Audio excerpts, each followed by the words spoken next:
केन्दुझर जिला जोड़ा ऑडिटोरियम ठारे एसटी जन आंबुलांस जोड़ा डिविजन अंतर्जातीय मानवाधिकार परिषद केन्दुझर मिलित उद्यम शनिवार जिलास्तरीय विश्व प्राथमिक चिकित्सा दिवस पालन सह एक प्राथमिक चिकित्सा मॉकड्रिल कार्यक्रम अनुष्ठित हो जाइछि।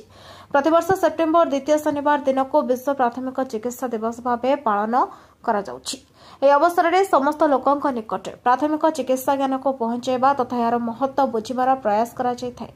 ଅନୁଷ୍ଠିତ ଏହି କାର୍ଯ୍ୟକ୍ରମର ଉଦ୍ଘାଟନୀ ଉତ୍ସବରେ ଏସଟି ଜନ ଆମ୍ବୁଲାନ୍ସ ଭୁବନେଶ୍ୱର ରାଜ୍ୟ ଶାଖାର ଅଧ୍ୟାପକ ଗୌରହରି ନନ୍ଦ, ଏସଟି ଜନ ଆମ୍ବୁଲାନ୍ସ ଯୋଡ଼ା ସଭାପତି ଏବଂ ଅନ୍ତର୍ଜାତୀୟ ମାନବାଧିକାର ପରିଷଦ ଯୁବ ସଭାପତି କେନ୍ଦୁଝର ସୁପିଲ କୁମାର ସାମଲ, डिविजनल कमांडर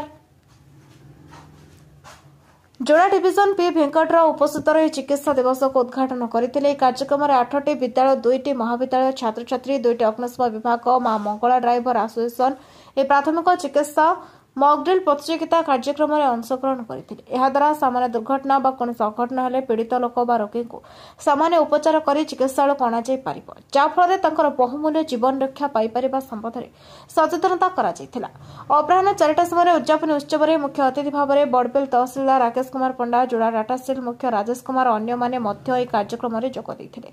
रोगीर सुस्थता बहुमात्रा प्राथमिक चिकित्सा पर निर्भर करे। प्राथमिक चिकित्सा सठिक भाव में आशु आरोग्य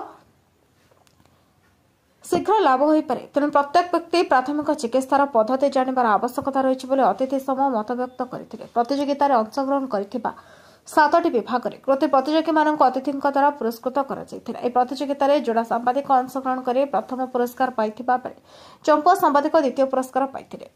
जोड़ार रमेश चंद्र महापात्र रिपोर्ट, न्यायवती टीवी।